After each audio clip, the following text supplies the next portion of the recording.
Muito bem, irmãos. Eu gostaria de, nesse momento, convidar você a abrir sua Bíblia em Isaías capítulo 6.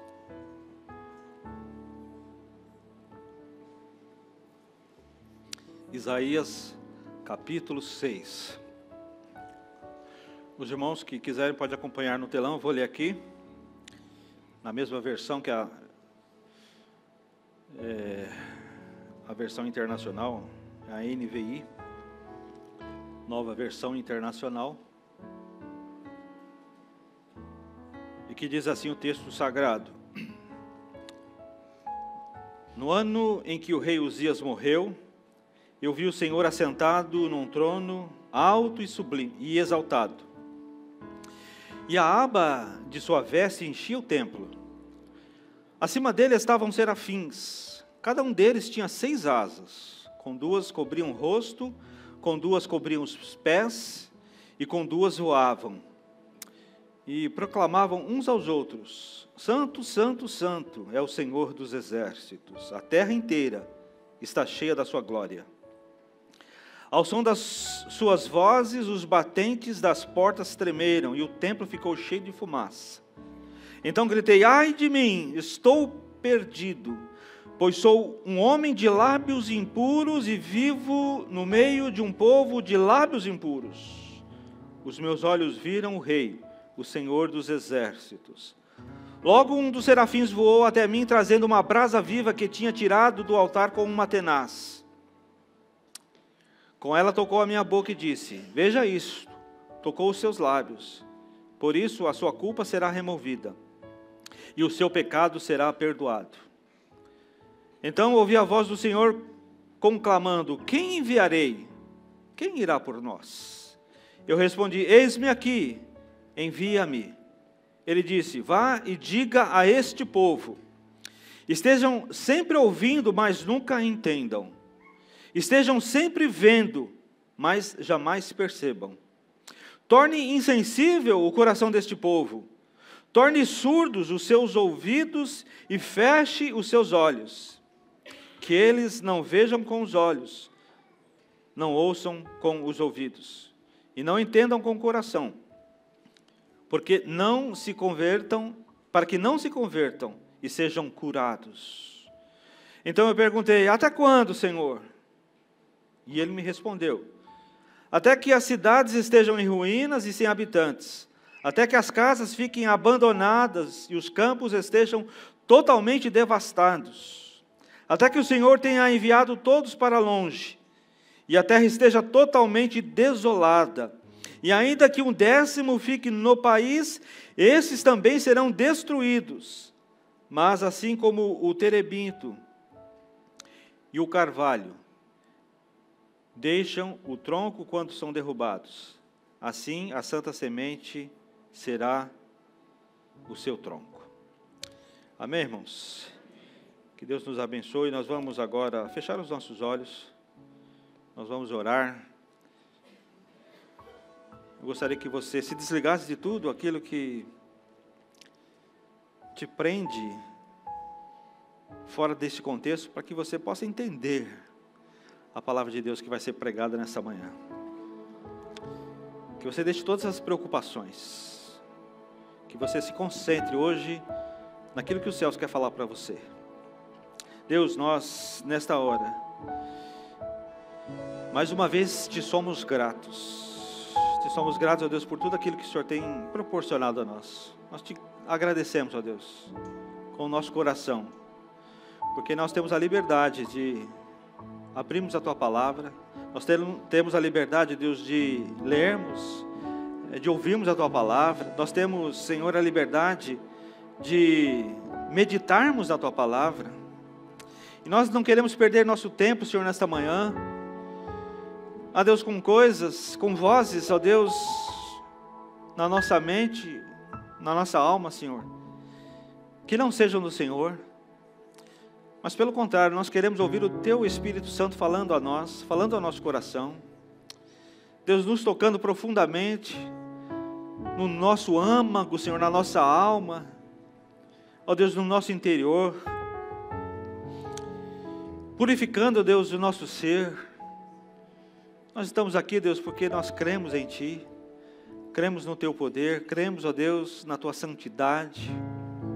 Por isso, ó Deus, nós nos rendemos a Ti nesta hora e Te pedimos, ó Deus, que as Tuas palavras hoje, ó Deus, faladas, proferidas, possam, Deus, atingir o nosso coração e possam fazer, ó Deus, a mudança que necessita ser feita, Deus, em nossa vida. Tu conheces, ó Deus, cada particularidade do nosso ser. Tu conheces, ó Deus, cada particularidade, Senhor, das nossas emoções, dos nossos sentimentos, dos nossos pensamentos, do nosso andar. E nós te pedimos, ó Deus, que o Senhor venha retirar de nós tudo aquilo que não pertence a Ti, tudo aquilo, ó Deus, que atrapalha o nosso crescimento espiritual, tudo aquilo, Senhor, que, Pai amado, o Senhor não gosta, o Senhor abomina. Tira de nós, ó Pai. Usa esse momento, Deus, para trazer, ó Deus, a transformação que nós precisamos. Que a gente tenha fé no nosso coração, Deus. Que não vamos ouvir somente, ó Deus, o ser humano, mas o ser humano que vai falar. Mas o ser humano, ó Deus, que já foi abençoado e já foi, ó Deus, tocado pelo Senhor, para transmitir essa mensagem, que ela seja, ó Deus, algo que venha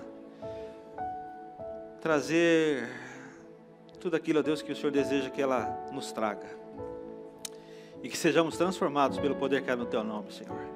Assim, Deus, nós oramos e Te agradecemos, não em nosso nome, mas nós fazemos essa oração em nome de Jesus. Amém, Jesus, amém. Este, amados, é um dos textos mais conhecidos de todo o Antigo Testamento e com certeza é um dos textos mais conhecidos de toda a Bíblia, de toda a Escritura Sagrada. E por essa razão, por ele ser um texto, um dos mais conhecidos de toda a Bíblia, esse texto ele serve de inspiração, por exemplo, para a composição de músicas, para a composição de louvores. Por exemplo, nós temos o nosso hino congregacional, que a gente não canta mais aqui. Eu gosto muito, eu sempre falo isso, eu gosto muito dos hinos, dos salmos e hinos, mas a gente sabe do momento que a gente vive, então a gente não canta mais, mas eu tenho lá em casa. E tem um hino 247, que a Midian e outros irmãos mais antigos aí conhecem, aquele que fala santo, santo, santo. Desafinei de novo, né, irmã? Muito, né? Demais.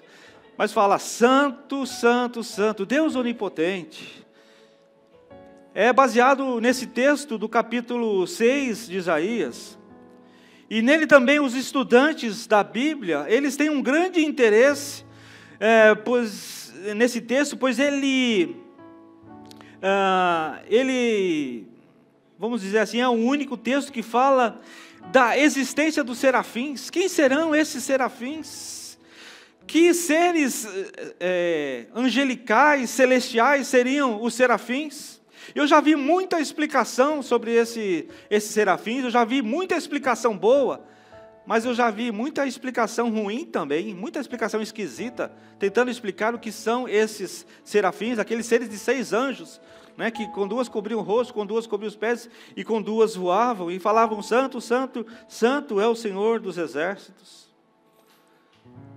Também, a gente pode dizer que as agências missionárias, os próprios missionários, e todos aqueles que estão mais intimamente ligados a missões, também usam com frequência esse texto para nos falar acerca de uma vocação missionária, porque lá diz o texto, quem enviarei, quem há de ir por nós? E Isaías diz assim, eis-me aqui, Senhor, e me envia.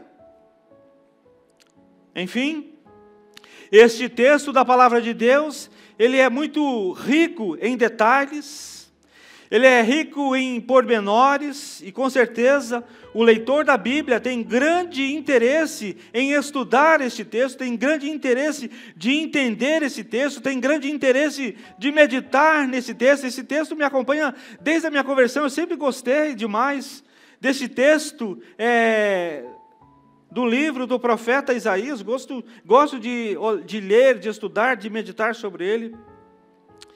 Nós não somos diferentes, nós gostamos de ler esse texto. de esmiuçá-lo, né, como eu disse, para estudá-lo, para tentar melhor interpretá-lo. E, acima de tudo, para nós, ao meditarmos, ao estudá-lo, ao interpretá-lo da menor maneira possível, a gente possa entender, e não somente isso, mas praticá-lo na nossa vida. Eu gosto desse texto porque ele me ensina muitas coisas, mas a princípio, acima de todas as coisas, ele é bom porque ele nos fala umas verdades, e fala umas verdades para mim que eu gosto e quero praticar no meu dia a dia. Então, esse é o livro do profeta Isaías. Isaías, com toda razão, ele é considerado um dos principais, se não o principal profeta, né, que escreveram as Sagradas Escrituras. Talvez não seja o mais, mas talvez é um dos mais, está lá nos top 5 de pessoas que se destacaram como figuras majestosas para escrever a palavra de Deus. E ele tem um testemunho mais compreensivo, e notavelmente Isaías é reconhecido como sendo aquele profeta da redenção, aquele que vai falar sobre redenção. Em nenhuma parte do Antigo Testamento temos uma visão tão clara, tão cristalina da graça de Deus, da forma como que o Senhor irá trabalhar na humanidade através da sua graça. E a igreja tal como ela é mencionada no Novo Testamento, como ela é explicada no Novo Testamento, não aparece, é claro, no livro do profeta Isaías, mas, amados, o Messias, a sua pessoa, a pessoa do Messias, os sofrimentos que o Messias iria passar, a bênção que seria estendida aos gentios por causa dele, né, por causa desse Messias, o Cristo, eles são amplamente evidentes nos capítulos, nos versículos que estão ali no livro do profeta Isaías. Então é por esta razão que Isaías é chamado, né, é considerado o profeta evangélico. E o profeta Isaías, amados, para que os irmãos entendam a mensagem de hoje, o profeta Isaías viveu e profetizou numa época muito, mas muito, muito difícil da história de Israel. Se você já leu o livro de Isaías, você vai ter. Se você não leu ainda o livro do profeta Isaías, eu gostaria que você se dedicasse um tempo aí do seu dia para que você pudesse ler um pouco a história, o contexto ali que vivia o povo de Deus na época de Isaías. Então, se você já leu o livro de Isaías, você deve entender aquilo que eu estou dizendo. Eram dias de crise na nação de Israel. Eram dias de crise de fato. Eram dias de crise moral. Eram dias de crise espiritual, moral e espiritual da nação de Israel, naquele momento em que Isaías vive. E era em dias de crise e catástrofe, sem precedentes na história daquele povo, que Isaías exortava constantemente para que se tivesse fé naquele que é o único que pode salvar. Naquele que era o único que podia salvar a nação de Israel. Em horas que a esperança parecia morta, a sua vida e suas palavras eram uma inspiração. A sua vida e sua palavra eram como um desafio para a coragem dos homens de Judá que já estavam desfalecidas. É uma situação muito terrível. Era uma situação catastrófica, moral e espiritualmente, que vivia o povo de Israel. Ele era, entre outras coisas, que nós poderíamos citar, um profeta designado e escolhido pelo Senhor para proclamar o propósito divino com uma convicção inabalável e com um coração ardente. Este era Isaías, e essas são as palavras que o profeta Isaías escreve nos seus livros, né?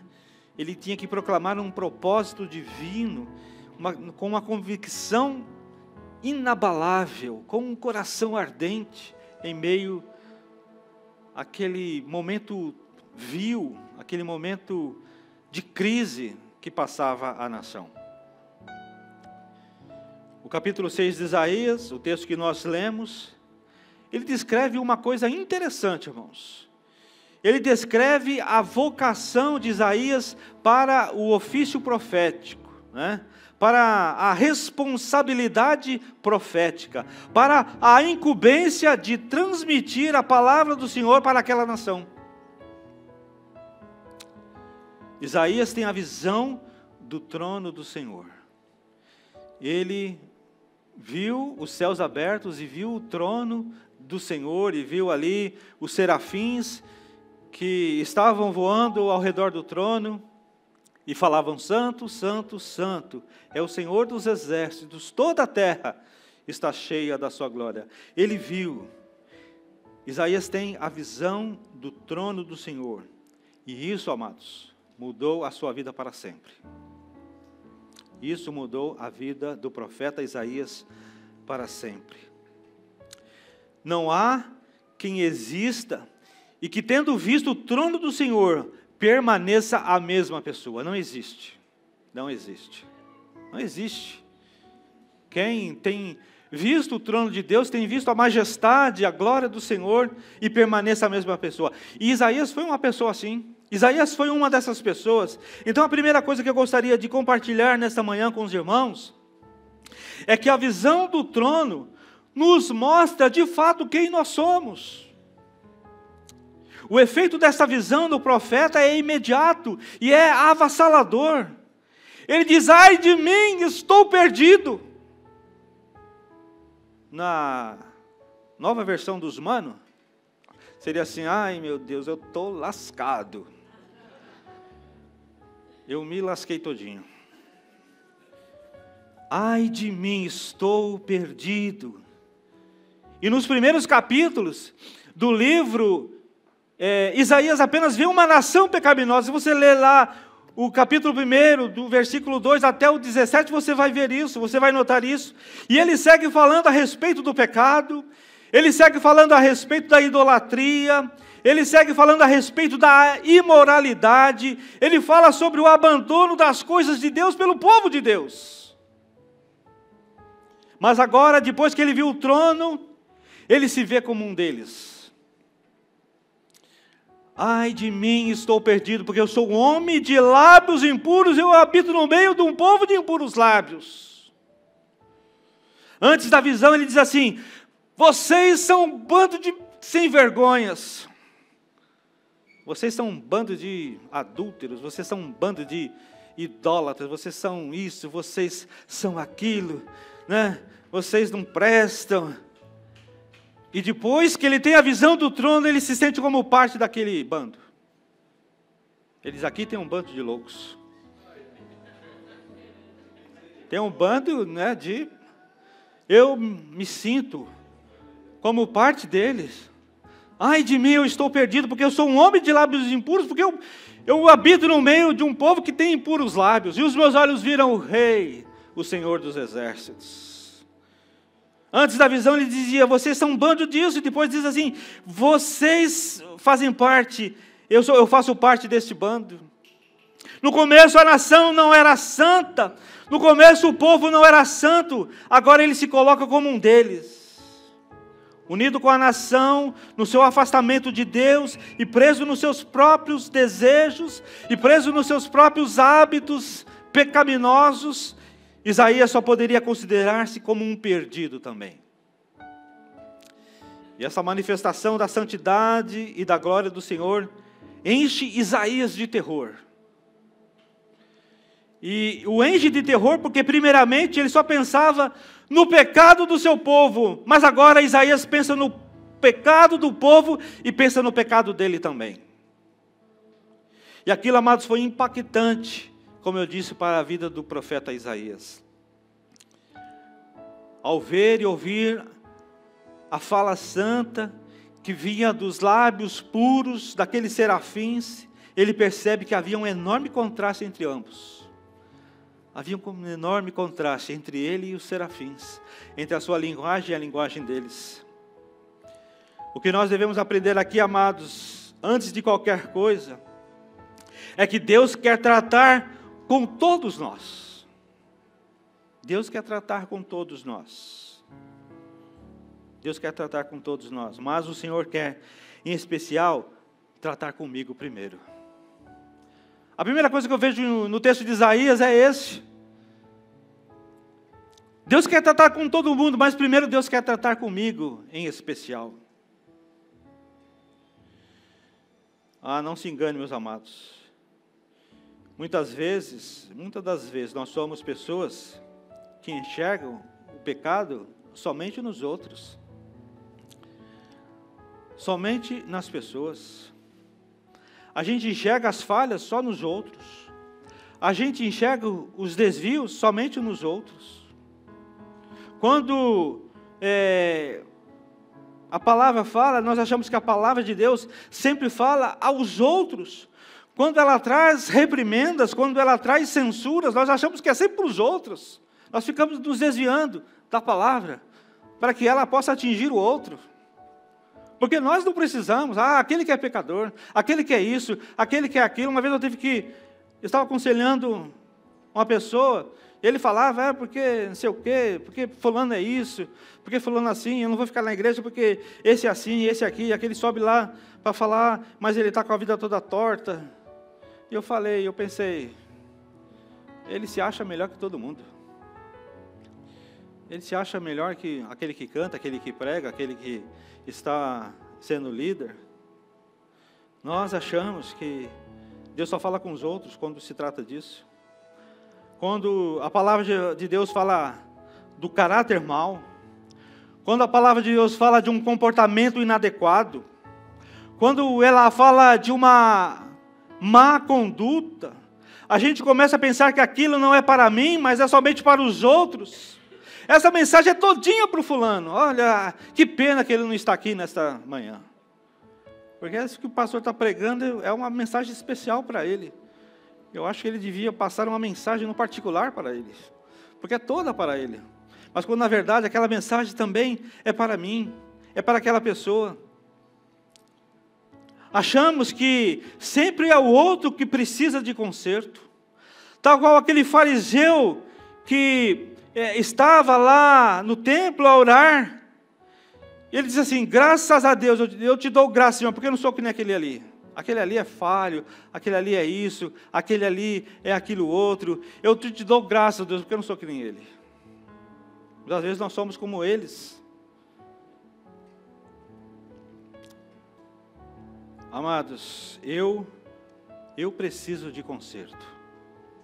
Eu preciso de conserto. Todos nós precisamos. Mas não é só o outro. Eu quero que vocês entendam isso. Todos nós precisamos de conserto, mas eu preciso também. Eu preciso de um conserto na minha vida. O texto de Isaías, capítulo 6, nos ajuda a compreender isso. Isaías teve aquela visão e falou, nossa, eu estou perdido. Eu achava que eram só eles, mas eu também sou. Eu estou no meio daquele povo. A visão de Deus na sua santidade produz a consciência da nossa indignidade, do nosso pecado e da nossa impureza aos olhos do Senhor. A questão, amados, é bem simples, meus amados. Temos que entender que Deus sempre vai querer tratar comigo antes, do que pensar que Deus sempre vai querer tratar com os outros primeiro. Eu vou repetir. A questão é bem simples.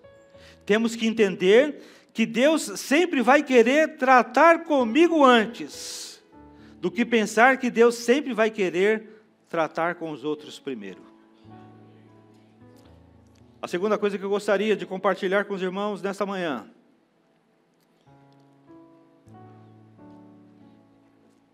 é que esta visão nos mostra que o crente necessita ser purificado antes de servir. Quem diz amém? Amém. Naquele momento, no pensamento e no ânimo do profeta Isaías, agigantava-se a consciência da santidade de Deus, né? Da santidade de Deus, o Deus de toda a terra. Perceba e entenda isso, meus amados. Ter a consciência de que Deus é totalmente santo. Ter a consciência de que Deus é totalmente santo. E o versículo 3 que nós lemos revela o conteúdo intensamente espiritual da visão que Isaías teve. Isso foi tremendo para a vida dele. A santidade, amados, é tão proeminente, ela é tão forte, ela é tão avassaladora na visão de Isaías, que isso se tornou a marca registrada da mensagem do profeta. Ele por diversas vezes mencionou Deus como o Santo de Israel. O Santo de Israel. Aquela mensagem, aquela visão, aquele acontecimento mudou a sua vida, mudou a sua percepção de Deus. Ele via Deus totalmente como sendo santo, o Santo de Israel. E a santidade de Deus, na linguagem do Antigo Testamento, indica que Ele é separado de um mundo pecaminoso. Não tem jeito, não tem como, não tem por onde Ele ser associado a isso. Ele é separado de um mundo pecaminoso. A ênfase se dá na oposição de Deus ao pecado, porque Deus, amados, Deus é santo. Deus é santo, Deus é separado, Deus não se mistura com o pecado, Deus é separado do pecado.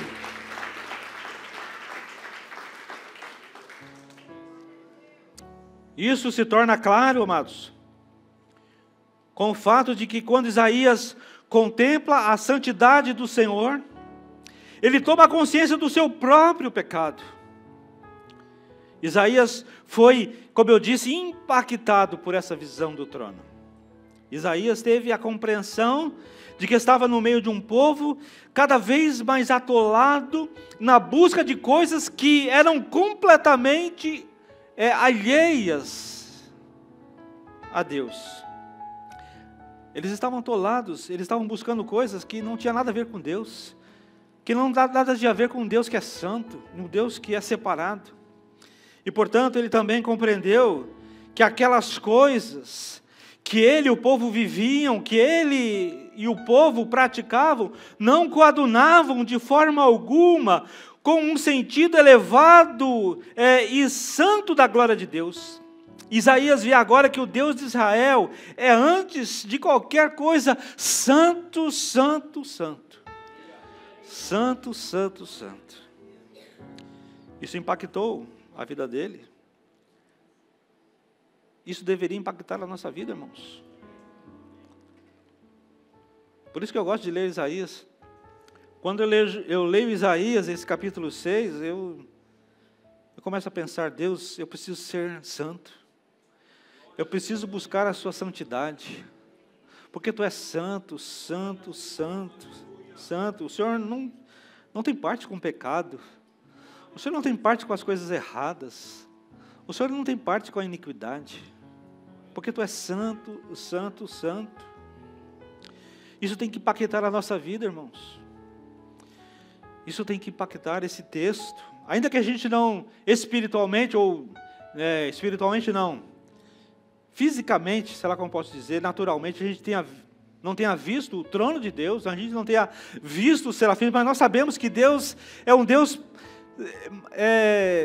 maior que tudo que existe, Ele é maior que o universo, porque Ele criou o universo. Então, esse Deus que é maravilhoso, que está sentado ali no seu trono, Ele é santo. Isso deve impactar a minha e deve impactar a sua vida também. Irmãos, nós precisamos ser impactados com isso. Precisamos subir o sarrafo. Eu não sei se você entende esse termo, subir o sarrafo. Você vê lá nos Jogos Olímpicos, nos esportes, por exemplo, tem aquele salto em altura, salto com vara, e tem um sarrafo, né? Então o pessoal ultrapassa, aí tem que subir o sarrafo. Ou seja, subir o sarrafo é tornar mais difícil, tornar mais desafiador.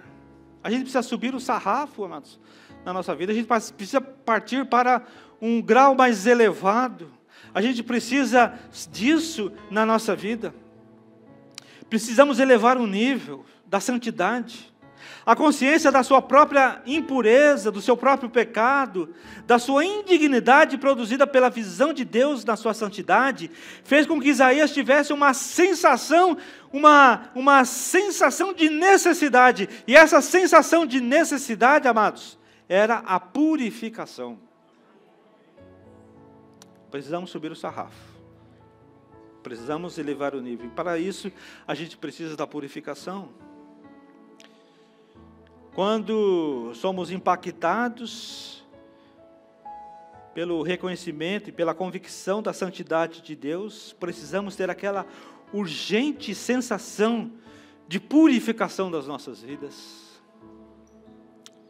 Isaías sabia que a sua vida seria consagrada para a proclamação da mensagem do Senhor Deus, assim como sabia também da sua pecaminosidade e da sua indignidade para realizar uma obra excelsa de grandíssima magnitude. Desculpe, mas eu não consegui outras palavras. Então eu vou repetir para você. É uma obra excelsa de grandiosíssima magnitude. Pode aplaudir o Senhor.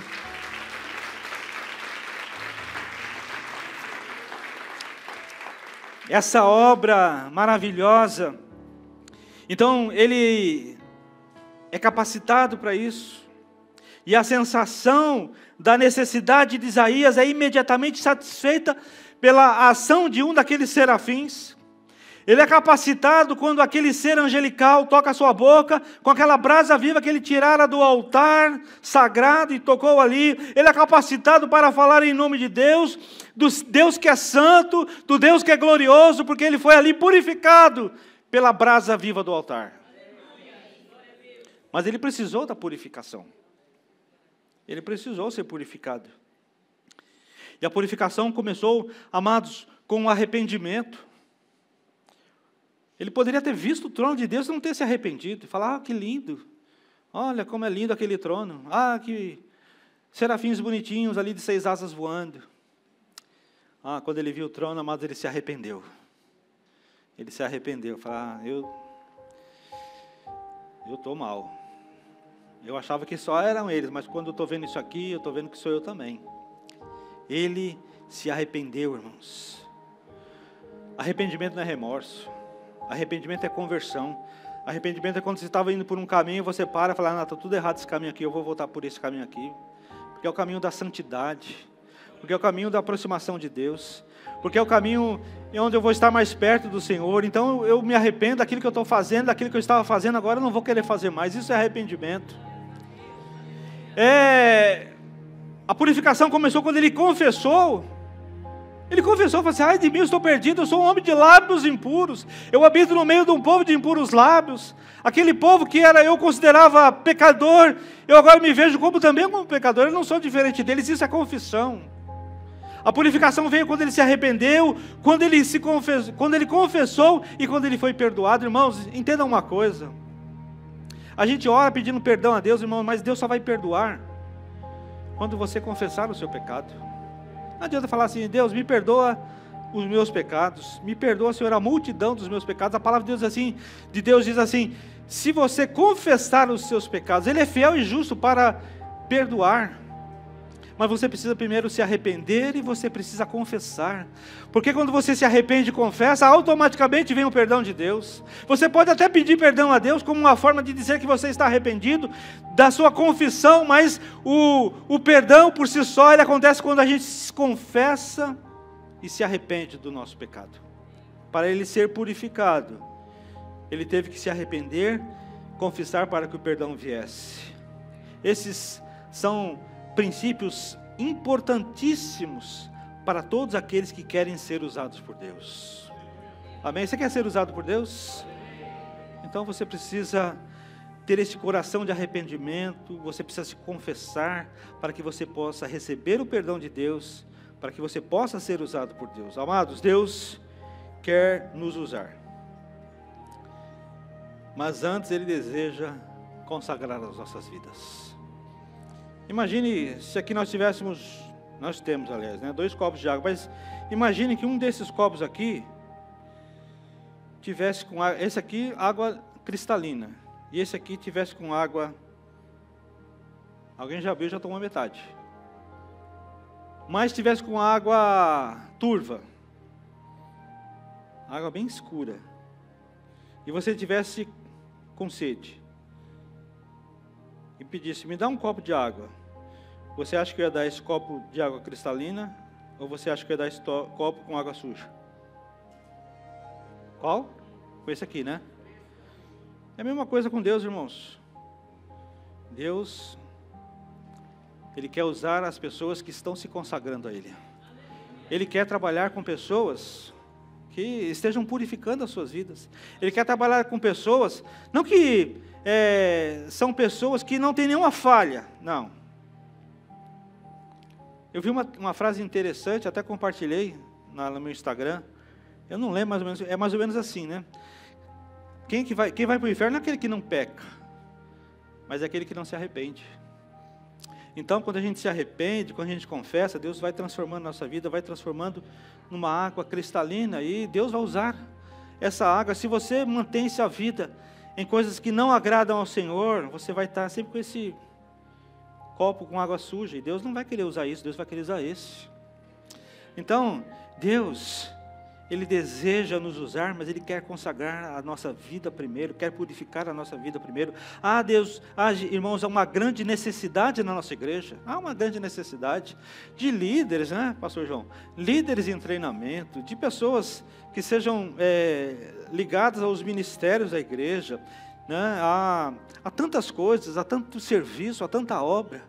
A gente vai nesses encontros, né, pastor João, e a gente vê as igrejas que avançaram, as igrejas que têm multiministérios. É tão lindo, irmãos, é tão maravilhoso ver isso. É tão importante a gente sonhar isso para a nossa igreja, mas a gente tem que ser taxativo e tem que ser claro para falar. Deus vai usar você, mas quando você, amados, estiver nas mãos dEle. Há uma grande necessidade na igreja, mas não pense que Deus vai usar as pessoas de qualquer jeito, porque Ele não vai usar. Ele não vai usar, mas Ele quer te usar. Ele quer usar a sua vida. Então, consagre a sua vida ao Senhor.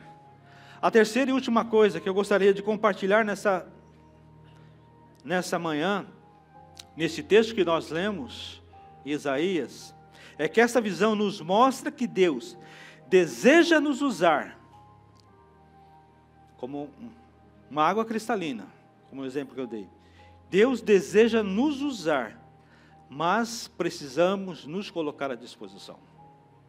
Precisamos nos colocar à disposição.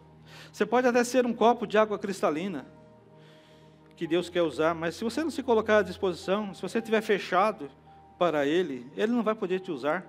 Percebam, Deus não intimou Isaías, irmãos. Deus apenas fez o profeta ver que havia uma grande necessidade na obra de Deus. Quem há de ir por nós? O propósito do Senhor estava claro. Ele pediu que alguém se apresentasse para que Ele pudesse enviar a seu povo. E o profeta se apresentou como um voluntário. O que Isaías tinha visto e ouvido, e que a princípio o tinha aterrorizado, agora, depois de graciosamente purificado, o incita ao entusiasmo santo pela obra de Deus. Depois que ele viu todas aquelas coisas, e que o anjo foi lá e tocou na sua boca com aquela brasa viva, e disse assim: você está purificado agora, a sua vida foi perdoada. E ele então começou a sentir aquele entusiasmo pela obra do Senhor, e o Senhor falou: quem há de ir por nós? Quem poderá ir? Quem eu enviarei? Ele falou: eu estou aqui, Senhor, eu estou aqui, eu estou aqui. Irmãos, pense nisso. Será que nós temos, amados, o mesmo entusiasmo santo pela obra do Senhor? Será que nós temos o mesmo entusiasmo pelas coisas do Senhor? Será que nosso coração queima quando nós falamos da obra do Senhor, quando nós falamos da grande comissão, quando nós falamos em evangelizar, quando nós falamos em discipular, quando nós falamos na questão das células? Porque a célula precisa de pessoas que apacentem, de apacentadores, de pessoas que evangelizem, mas também que cuidem dessas pessoas, que estejam interessados por essas vidas. Será que nós temos o mesmo entusiasmo? Será que existe entusiasmo nas nossas vidas? Temos entusiasmo santo pela obra do Senhor? Será que nos falta ou a purificação, a consagração, ou a percepção da nossa situação? Talvez falte isso na nossa vida. Eu quero, em nome de Jesus, declarar nesta manhã que tudo isso vai cair por terra em nome de Jesus. Que você vai sentir essa necessidade de subir o sarrafo, de elevar o nível, de ter uma vida mais santa, uma vida mais consagrada, uma vida mais apta, uma vida mais disposta nas mãos de Deus. Para quais coisas, amado, nós temos entusiasmo? Será que o nosso entusiasmo para as outras coisas que nós fazemos é maior do que o entusiasmo que nós temos pelas coisas de Deus, pela obra de Deus? Se a resposta for sim, a gente precisa de uma transformação na nossa vida. Precisamos de um renovo na nossa vida. Precisamos de uma percepção espiritual nova em nossa vida. Para quais coisas nós temos entusiasmo, meu amado? Para se fazer a obra de Deus, amado, acredite, é necessário ter um entusiasmo santo. É preciso ter um entusiasmo santo. É preciso ter, irmãos. Porque sem esse santo entusiasmo, Isaías não seria capaz de cumprir com a sua vocação. Se ele não tivesse esse entusiasmo santo, depois de ser purificado, de se colocar como um voluntário da obra de Deus, se ele não fosse essa pessoa com esse santo entusiasmo, ele não conseguiria cumprir com a sua vocação. Sabem por quê? Porque ele não recebe nenhuma promessa de sucesso, irmãos. Ele não recebe nenhuma promessa de sucesso. Deus não diz assim, você vai ser bem-sucedido no seu ministério, muito pelo contrário. A sua tarefa era pregar para ouvidos surdos, mostrar as coisas para vistas cegas, e falar de sentimentos para corações duros e insensíveis. Ele diz assim, você vai pregar lá, prega para aquele povo, para que eles não ouçam, para que eles não vejam, para que eles não sintam no coração. E por mais que ele tenha se horrorizado com a missão, ele diz assim, até quando, Senhor? Até quando? Você vê lá o texto. Você vai pregar, mas não vão te ouvir, não vão ver nada que você está fazendo, que você está falando, não vão sentir no coração. Prega para essas pessoas, esses ouvidos surdos, essas vistas cegas, esses corações de pedra. E fala, até quando, Senhor? Até quando?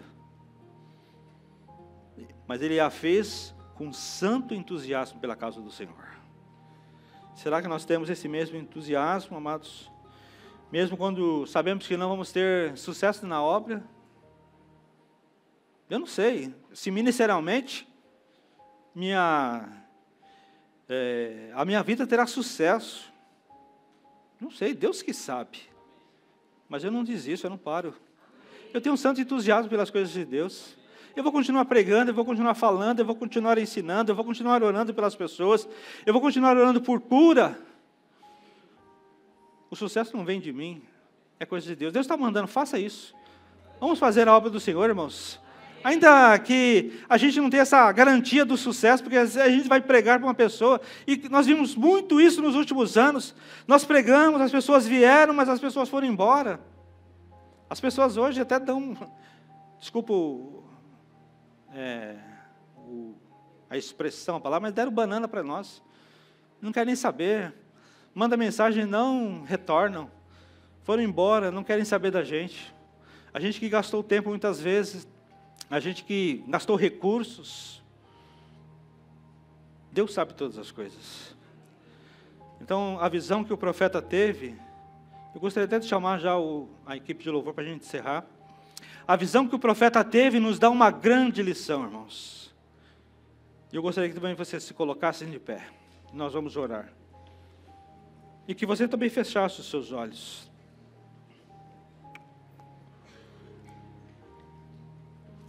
A visão que o profeta teve nos dá uma grande lição. Temos que considerar que Deus, antes de qualquer coisa, ou antes de qualquer pessoa, Ele quer tratar o pecado a começar em mim.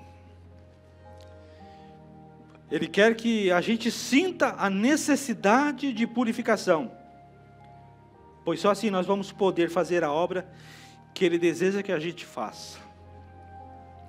E nós precisamos nos colocar à disposição para nós fazermos aquilo que é necessário ser feito, aquilo que é realmente da vontade de Deus, ainda que não tenhamos a promessa do sucesso. Eu gostaria de orar com você nesta manhã.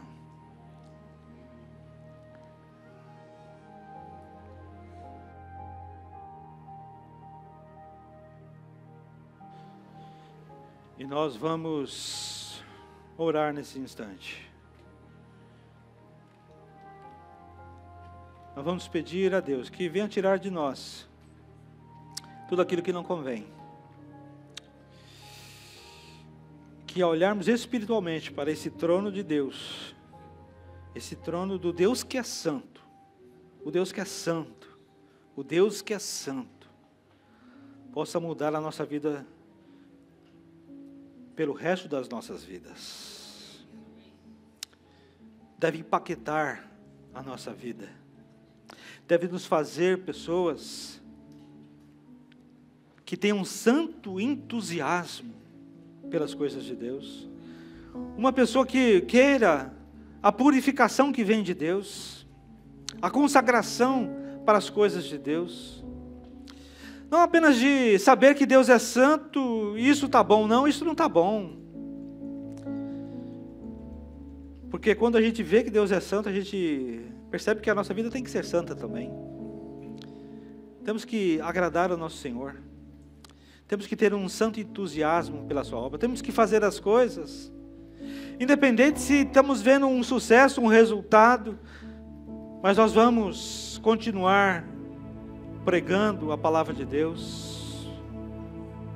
Nós vamos continuar ministrando o Evangelho, proclamando a salvação do nosso Deus para as pessoas. Então eu quero que você se junte a mim nesta oração. Senhor, nós nos ajoelhamos diante de Ti, Senhor. Ah, Deus, nós nos arrependemos, ó Deus, e sabemos que o Senhor está tratando com cada um de nós primeiro. O Senhor não está tratando com o meu vizinho, o Senhor não está tratando com o meu cônjuge agora, o Senhor não está tratando com o meu irmão, o Senhor está tratando comigo. O Senhor está falando primeiramente comigo nessa hora, Senhor. Então vasculha o nosso coração, Deus. Nos ajuda, Deus, a encontrar aquilo que não pertence a Ti, aquilo que é mundano, Senhor, aquilo que não apraz ao Senhor, aquilo que o Senhor detesta, aquilo que o Senhor abomina. Deus, ajuda a gente a expurgar isso da nossa vida. Venha, Deus, com a brasa viva do Teu altar, tocar na nossa vida, no nosso coração, Deus. Venha tirar de nós os sentimentos ruins, sentimentos, ó Deus, Pai, de infidelidade, sentimentos, ó Pai, Deus, de orgulho, de preguiça, de coisas que são impuras, ó Pai, de que somente ao mencionar vai trazer a nós a vergonha, um rosto vermelho de vergonha, Senhor. Tira de nós, ó Deus, tudo que não pertence a Ti, Senhor. Venha purificar, ó Deus, com a brasa viva do Teu altar na nossa vida, a nossa boca, Senhor, a nossa língua. Deus, tira de nós todo espírito de fofoca, de maledicência, Deus. Tira do nosso coração, Deus, tudo aquilo, Senhor, que Te despreza, tudo aquilo que Te envergonha, Senhor. Nós não queremos isso. Queremos ter uma vida santa, Senhor. Queremos olhar para a Tua santidade, para termos uma vida santa, uma vida de busca da santidade, Senhor. Queremos, ó Deus, nos purificar. Queremos ter um entusiasmo santo pela Tua obra, Senhor. Sermos transformados para, Senhor, ajudar a outras vidas a serem transformadas também. Deus, ainda que as pessoas, ó Deus, possam nem querer ouvir a nós, nem querer dar, Senhor, atenção para a nossa mensagem, mas que acima de tudo a gente possa levar essa mensagem para as pessoas, para o mundo perdido, Senhor. Por isso toma as nossas vidas nas suas mãos. Assim, essa oração que nós fazemos, ó Pai, eu quero te pedir, ó Deus, por cada irmão, por cada irmã, Senhor, que sinceramente abriu o seu coração nesta manhã para a Tua Palavra, que sinceramente abriram os seus corações para o toque do Senhor, no toque especial do Teu Espírito Santo. Que o Senhor venha, ó Deus, derramar da Tua bênção, da Tua graça, do Seu favor, do Seu fogo santo sobre essas vidas, ó Pai.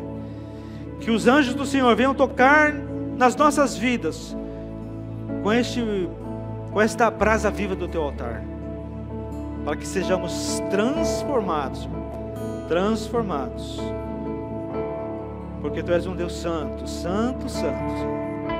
Tu és santo, santo, santo. Nós oramos, ó Deus, nós te agradecemos, em o nome de Jesus. E as palmas louvam ao Senhor.